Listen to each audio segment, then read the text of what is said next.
Добрый вечер, уважаемые зрители. Я Влад Давыдов и корреспонденты Якутии-24. Сейчас подведем итоги дня. Смотрите сегодня.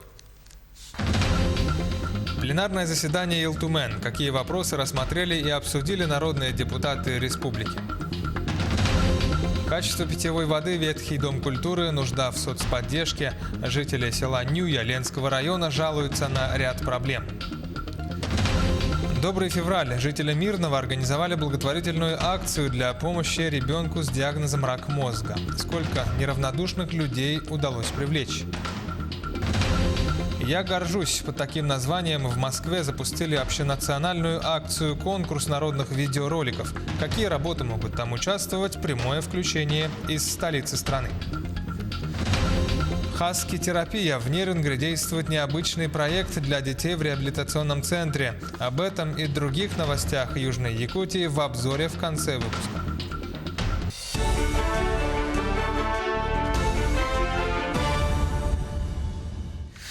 По инициативе главы Республики Айсена Николаева на территории Якутии установлен запрет на продажи снюс. Этот и другие вопросы сегодня рассмотрели народные депутаты республики в рамках очередного 13-го пленарного заседания Госсобрания Илтумен. За работой депутатов сегодня наблюдал Дмитрий Тымыров. На повестке 39 законодательных инициатив. Одно из важных моментов – принятие в окончательном чтении законопроекта о запрете продажи на территории Якутии бестабачных, никотиносодержащих, сосательных и жевательных смесей. Одно дело ходить и указывать грязно, да, и не имея на то права. И другое дело, мы можем приходить и говорить, что вы нарушаете закон, принимать меры. И вот еще раз говорю, это все направлено, чтобы защитить здоровье наших детей. Так, изменения коснулись Кодекса Республики об административных правонарушениях. Новым подпунктом дополнена 2 глава статьей 2.8 о запрете жевательных и курительных смесей, содержащих никотин и или его производные. Отныне за нарушение данного законодательства предусматривается административный штраф, сумма которого начинается от 3000 до 100 тысяч рублей. Большой спор среди депутатов вызвало рассмотрение законопроекта о внесении изменений в статьи 5 и 6 Закона Республики о региональном госнадзоре в области технического состояния самоходных машин и других видов техники. Так, инициативная группа предлагает ввести поправки в застрахование самоходной техники при смене владельца. Ныне ситуация есть точно такая же. Любая техника у нас должна быть застрахована. Почему страхование у нас проходит? После этого проходит технический осмотр. Вот здесь задавался такой вопрос. И поэтому вопрос не меняет саму систему страхования прохождения технического осмотра. Но есть пробел в законодательстве о том, что при продаже, при смене, то есть при смене владельца, происходит вроде бы как бы выпадание. И новый владелец вроде бы как бы не должен страховать. Он должен либо по старой страховке ездить, либо, значит, не страховать свою технику вообще. Законодательство предусматривает именно вот изменения в этом. Многие депутаты сочли, что данный проект закона в будущем может создать жителям отдаленных сельских поселений ряд проблем, и предложили инициативной группе учесть все эти нюансы и расписать полностью все непонятные моменты. В первом чтении данная инициатива была принята, но, как обещали инициаторы, все вопросы будут учтены и рассмотрены до 20 апреля. Правильно принято решение о том, что будет рассматриваться вопрос по поводу дополнительного. И мы будем смотреть, и вопрос будет не только касаться именно данной техники, как проходить страхование, но вопрос будет еще рассматриваться по поводу качества топлива, которое идет. Это вот сейчас уже мы разговариваем с коллегами и депутатами, и они вносят дополнительное предложение. Поэтому вопрос сегодня открыт. В целом за сегодня депутаты Илтумена успели рассмотреть половину вопросов. Работа по рассмотрению законотворческих инициатив продолжится и завтра, где будут рассмотрены вопросы о социальной поддержке детей Великой Отечественной войны, о мерах соцподдержки детей-сирот и детей, оставшихся без попечения родителей, а также будут рассмотрены вопросы проекта постановления развития клубного спорта и другие. Дмитрий Тымыров, Павел Пахомов, Якутск. Жители села Нюя Ленского района жалуются на ряд проблем. Вопросы касаются качества питьевой воды, аварийное состояние Дома культуры, необходимость в социальной поддержке пенсионеров. Рассказывает Анна Кожевникова. Бесследно канули в прошлое богатство и процветание. Один из самых крупных поселков Ленского района, некогда прославленный леспромхозом и совхозом, сегодня находится в упадке. После закрытия этих важных предприятий из Нюи начался большой отток населения. Остаются в основном пенсионеры. И для незащищенных слоев требуется, конечно, в первую очередь социальная поддержка. Полностью есть организация, 180 тысяч им, значит, платят за установление канализации. То есть это полностью для пенсионера удобство. Вам благодарны, что вы уделяете это поселением по миллиону на восстановление ветхого жилья. А мы бы хотели обратиться к администрации Ленского района, прибавить еще 1 миллион. Если новые программы работают, и нюйцы ощутили это на себе, то для многих проблем решение так и не найдено. Например, питьевая вода, на качество которой жалуются практически все. Сегодня в Нюйской школе, в которой еще в начале 2000-х было по 2 класса в параллели, всего по 5 10- и 11-классников. Школа поселка Нюя попала в федеральную программу «Точка роста». Здесь образован цифровой гуманитарный центр. Сельская школа оснащена по всем последним техническим стандартам. Если школа в Нюе 21 века, то сельский клуб остался далеко в 20-м. Родившись в 1947 году, он, собственно, особо и не претерпел изменений. С тех пор ни разу не произведен капитальный ремонт, а время сделало свое дело. У нас в здании очень холодно. У нас сами, как видите, у нас расходятся швы на стенах. У нас в пол въедаются все заваленки. У нас здание садится, у нас нормально не открываются двери. На сегодняшний день у нас имеется акт заключения, что она находится в аварийном состоянии. Но что мы будем ждать, когда нам построят новый КСК?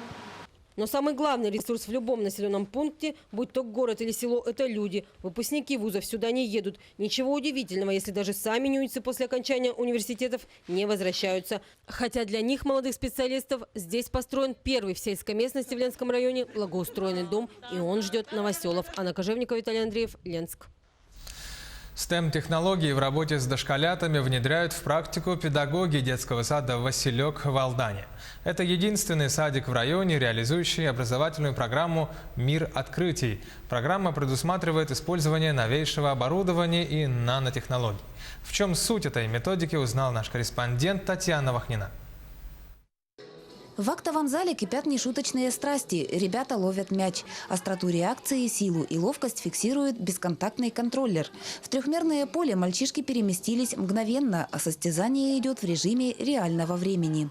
Игры есть разные, как танцы, так и спортивные игры. Отбей мяч, 2 ребенка между собой соревнуются, кто больше наберет очков. Kinect пишет, какой результат они получили. Модули технологии «Дары Фрёбеля» развивают навыки конструирования и активизируют пространственное мышление.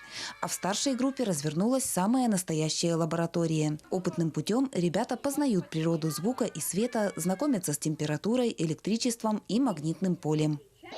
Наша лаборатория способствует развитию интереса у детей к исследованию и экспериментам. Ребята постарше предпочитают интеллектуально-творческие занятия. Сейчас мальчишки и девчонки работают над созданием мультфильма. В виртуальной студии их герои оживут и будут действовать. Чуть поодаль развернулись шахматно-шашечные баталии. В этих играх воспитанники Василька – признанные чемпионы. Развивается и соперничество, и состязание, соревновательность, качества, которые позволяют детям в дальнейшем успешно и учиться. В Алданском районе детский сад «Василек» – единственный, педагоги которого работают по образовательной программе «Мир открытий». Использование новейших методик было бы невозможным без специальных тренажеров и оснащения. Благодаря финансированию стандартов федеральных нам удалось приобрести оборудование для STEM-программы. Одну из 5 ступеней образовательной программы «Мир открытий» представляет робототехника. Воспитанники старшей и выпускной групп всерьез увлекаются программированием и конструированием. Роботы, создаваемые дошколятами, предназначены для выполнения самых разных функций. Это и землеройные машины, и чертежники, и счетно-вычислительные аппараты, и просто забавные нанотехнологические игрушки. Способность создавать у ребенка собственный мир, в котором есть мечта. А мечта ребенка – оживить игрушку. Некоторые юные гении знают о микросхемах и аккумуляторах больше, чем старшеклассники. Роботы-дошколят получают высокие оценки на районных выставках-конкурсах. Лучшими воспитанники Василька неоднократно признавались на республиканских соревнованиях по робототехнике. Татьяна Вахнина, Сергей Шипачев, Александр Лукин, Алдан. Неравнодушные жители города Мирного проводят благотворительную акцию по сбору средств для ребенка с диагнозом рак мозга. Организаторы пошли по нестандартному пути, и к акции присоединились более 30 рукодельниц и предпринимателей.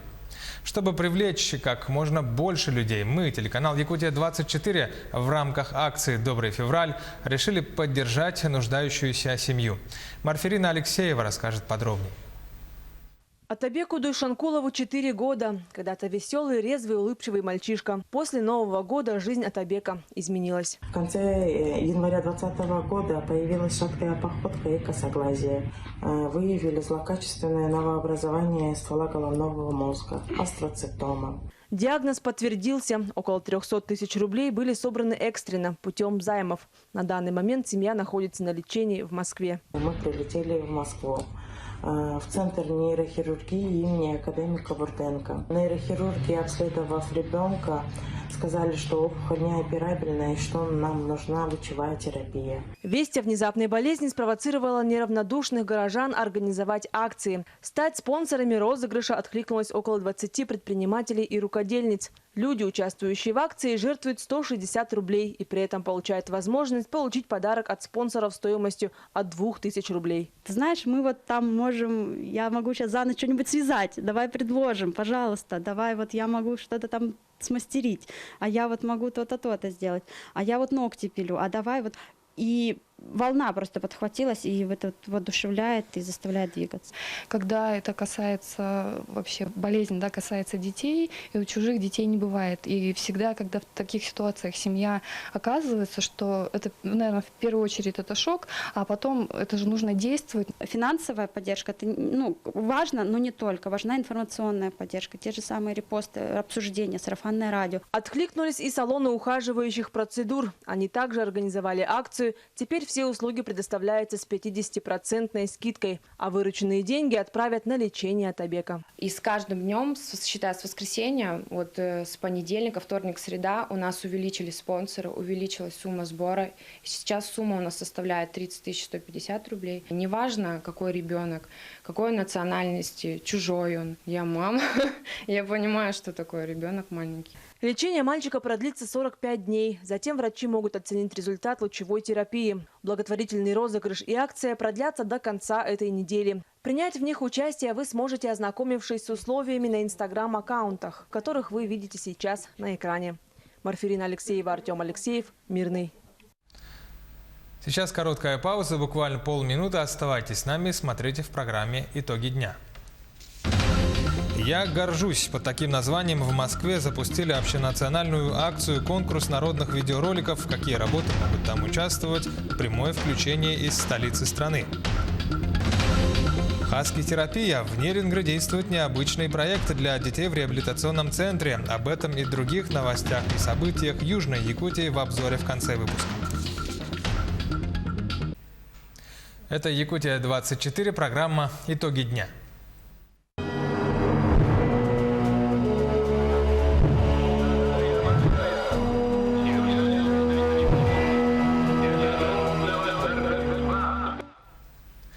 В стране продолжаются мероприятия, посвященные подготовке к празднованию Великой Победы. Сегодня в Москве официально запустили общенациональную акцию «Конкурс народных видеороликов» под названием «Я горжусь». По его условиям любой человек может снять видео, посвященное подвигам наших родных и близких в Великой Отечественной войне. И эту историю увидят миллионы. На прямой связи с нами со студией Максим Кардозу из Москвы. Максим, тебе слово, пожалуйста. Приветствую, Влад. Действительно, буквально несколько минут назад закончилась презентация программы этого проекта, который называется «Я горжусь». Было представлено жюри, в него вошли документалисты, журналисты, среди них есть и известный режиссер Федор Бондарчук. И, наверное, нужно сказать о самих роликах. Они должны быть от 3 до 5 минут и, конечно же, рассказывать о подвигах той страшной Великой войны, которая закончилась 75 лет назад. Причем опубликовать такой ролик на сайте ягоржусь.рф может человек только старше 12 15 лет. Правда, ролик можно сделать и совместно. Например, это могут быть школьники вместе или студенты, или всей семьей. Вы можете собраться и рассказывать про своего родственника. Конечно же, это должны быть истории, связанные с вашей семьей, с вашими бабушками, дедушками, отцами, прадедами, которые воевали или которые были в тылу. Также это могут быть истории и про детей войны, например, блокадников. Но, конечно же, все они должны быть связаны именно с вами и с вашими историями. В них можно использовать фотографии из вашего семейного архива, например, может быть, есть какое-то видео. Также можно снимать в местах, которые тоже знаковые для вашей семьи. Это могут быть, например, какие-то бои сражений или общие могилы. Так что здесь можно разгуляться, здесь можно представить совершенно разные работы, которые будут принимать участие в этой акции. И давайте послушаем самих организаторов, почему они решили ее проводить. И вообще они сами говорят о том, что хотят, чтобы эта акция «Я горжусь», стала популярнее, например, чем «Бессмертный полк».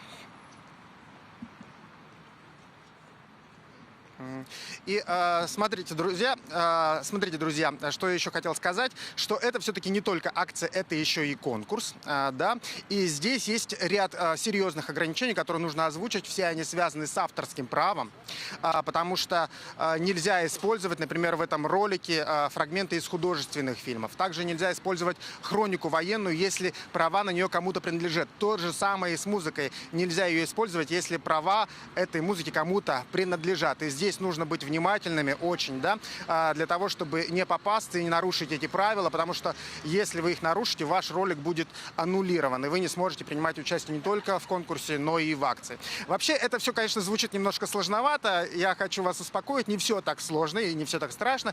Посмотреть, как выглядят эти ролики, можно уже сейчас, зайдя на сайт ягоржусь.рф, там уже представлены некоторые работы, можно так посмотреть, прицениться и сделать что-то подобное, или даже лучше, здесь вас никто не ограничивает, и участвовать в этом конкурсе. Я вот сегодня с утра там был, посмотрел эти работы, и, к сожалению, там не было ни одного видеоролика с Дальнего Востока. Я надеюсь, что вот после этой новости наши земляки, якутяне, активно включатся в эту акцию, и мы скоро там увидим истории и про наших героев-земляков.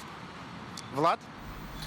Максим, благодарю тебя за работу. На прямой связи со студией был наш корреспондент в Москве Максим Кардоз. Ну а мы продолжаем акцию, посвященную 75-летию Великой Победы. Сегодня на нашем канале Якутия-24 в 21:00 смотрите фильм, изготовленный и произведенный нашими коллегами.